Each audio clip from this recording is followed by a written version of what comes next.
The key to a franchise drafting a good prospect can sometimes be harder than it looks. It depends on skills, stats, efficiency, attitude, star quality, or even whether the player is currently a good fit for your team.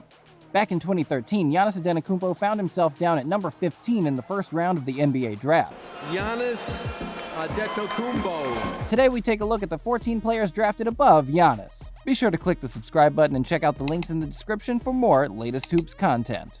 Some players develop quicker than others, and some don't develop at all. With the Utah Jazz selecting Muhammad but quickly trading to the Minnesota Timberwolves, it would be unfair to say Muhammad didn't improve in his first year. I might not have shot the ball as well, but the thing I try to do is work the hardest on the floor, and that always works out even if you're not shooting the ball well like you wanted to. But if you're the hardest worker, there's a lot of stuff that can be pointed out. The UCLA player's stats jumped significantly from year 1 to year 2, as Muhammad scored a cool 13.5 points per game average. The only problem is that those stats have been in decline ever since, and with some major injuries hampering his NBA career, Muhammad finally ended up signing with the Shenzhen Aviators of the Chinese Basketball Association. At 28 years old, there's plenty of basketball left in him, just probably not in the NBA, but at least he can always say he was drafted ahead of the Finals MVP. Not a crazy surprise, as number 13 in the draft seems reasonable for him. It's just with the caliber of players below him, including Giannis. You really ought to be scratching your head trying to figure out how these teams came to this conclusion. Nevertheless, Kelly was drafted by Dallas and immediately traded to Boston for the rights to Lucas Nogueira and 2 future second-round picks.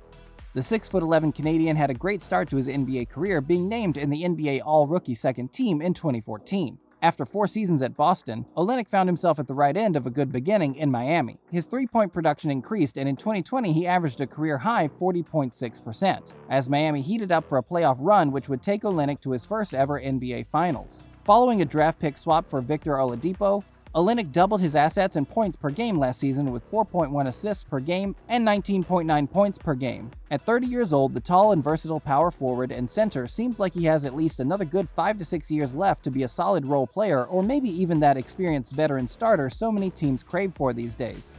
Selected by Oklahoma City Thunder, Adams became the first ever New Zealander to be selected in the first round of the NBA draft. But more was to meet the eye when Adams made the NBA All-Rookie Second Team in 2014, as in 2015-16 Adams became an integral part of the Thunder's run to the Western Conference Finals, starting every single game of the playoff campaign, and 80 regular season games. In the playoffs of the very same year, Adams' 10.1 points per game and 9.5 rebounds per game added to the production of his then teammates Kevin Durant and Russell Westbrook. Since then, Adams has started every single game he's played and currently plays for the New Orleans Pelicans.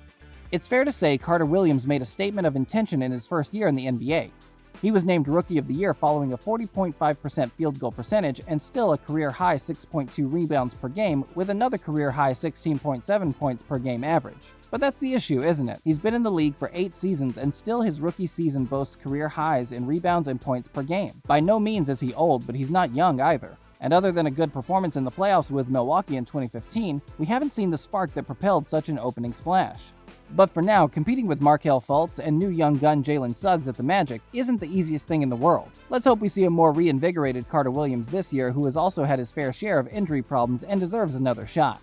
The shooting guard was picked up immediately by Portland, and despite their lack of success, they can't complain with the man who so far has averaged 18.9 points per game in his entire career with the Trailblazers.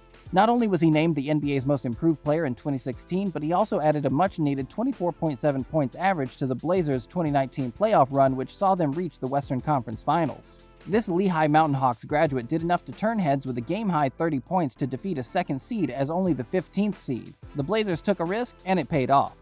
Named in the NBA All-Rookie First Team after a breakout year in 2014, Burke had a pretty solid back-to-back year with the Utah Jazz, much to the dismay of the Minnesota Timberwolves, who traded him for Shabazz Muhammad. However, after being snubbed as a potential starter from Utah Jazz coach Quinn Snyder in 2015, Burke was used as a piece for a mere second-round pick in 2021, a trade that sent him to the Washington Wizards and left him in brief decline as he had spells with the Westchester Knicks of the G League and the then very poor New York Knicks. Burke has now signed and since resigned with the Dallas Mavericks, who are looking for a new wave of talent to contend with for next season.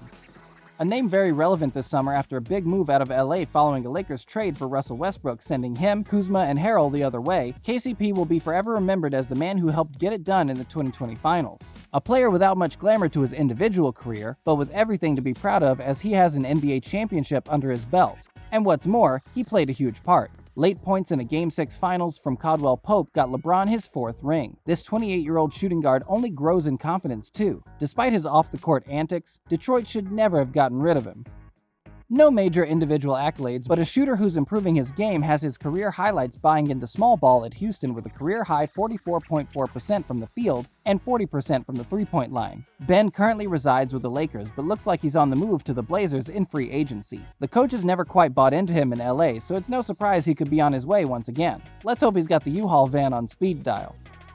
The 6'11" current New York Knicks player was injured his entire first season with a knee injury. Not a nice introduction to the NBA. However, he returned for his rookie season in fine form with an average of 8.1 rebounds per game and 11.1 points per game and a 50% three-point percentage. Although from center, we can't imagine he shot much. More injury issues with his knee, however, creeped into his 3rd and 4th seasons with the 76ers, and eventually they had to let him go. He enjoyed a reasonable contribution to the New York Knicks' first playoff appearance since 2013 this year. But at number 6 in the draft and with rumors circulating early on, you can't help but think the Pelicans did the right thing in immediately trading him for Drew Holiday and the draft rights to Pierre Jackson. The Pelicans have had a lot of luck over the last few years. They better make it count. Well, some could say this is a little bit of a puzzlement, but any 7-foot player is going to get some attention, particularly if they had completely locked up one of the Duke's better players in an upset that saw him score 19 points with 9 rebounds and 3 blocks. Lin at one point was projected to go number 1 overall in the draft, but slipped down likely due to major ankle injuries. Lin had a good 5 seasons at Phoenix as a role player, and has now found himself at a rejuvenated Washington who appear to be in a transition following their recent Russell Westbrook trade. At 28, Len needs to now establish himself as a smarter center and take a page out of Marc Gasol's book, Getting Better with Age. Zeller has had a reasonable career in and out of the Hornets starting team for the last 8 seasons.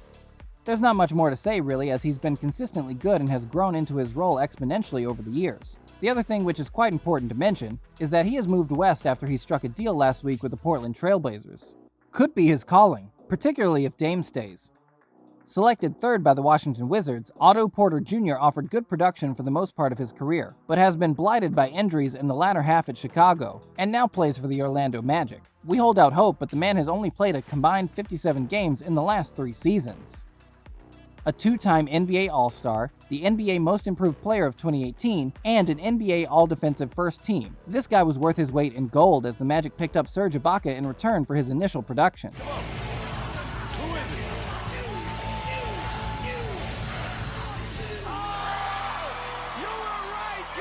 Following a 4-season tear with the Indiana Pacers as their go-to guy, Oladipo has now circled back to the Miami Heat in a trade for the aforementioned Kelly Olynyk, but unfortunately had an injury which put him out for the rest of last season. Coming into a team with new point guard Kyle Lowry and Jimmy Butler back to full fitness, Oladipo could really be on his way to getting out of the first round in the playoffs for the first time in his career. Well, we all knew this was coming. But before we get going, let's remind you why he was number 1 overall in the first place. Anthony Bennett was indeed incredibly efficient as he shot 53% from the field as a power forward, and despite reduced minutes due to injury, he averaged 16.1 points and 8.1 rebounds a game. It's easy to look back in hindsight and say that this pick was a mistake, but at the time, Bennett was a real hot prospect. With the first pick in the 2013 NBA Draft, the Cleveland Cavaliers select